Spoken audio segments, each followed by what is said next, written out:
వస్తున్నారు. 3 రుణములు చెప్తే వ్యాసుడు భారతంలో 4వ రుణం చెప్పాడు. ఏది అంటే సమాజానికి మనిషి రుణబడి ఉన్నాడు అని. అలాగే ఒక కొత్త పాతకాన్ని వ్యాసుడు అర్జునుడి ద్వారా ప్రతిపాదన చేయిస్తున్నాడు. అర్జునుడి యొక్క ప్రతిజ్ఞలో వచ్చింది ఆ మాట.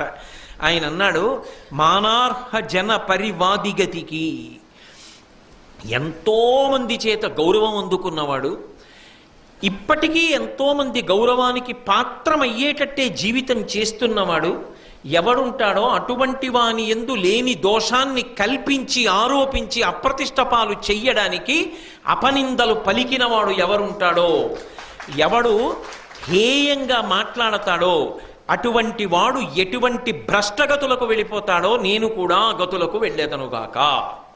అంటే ఇవి అర్జునుడు చేసిన ప్రతిజ్ఞలైతే ఇటువంటి వాటి జోలికి మనం వెళ్ళకూడదు అని ఎంత దూరంగా ఉండాలో అటువంటి వాటి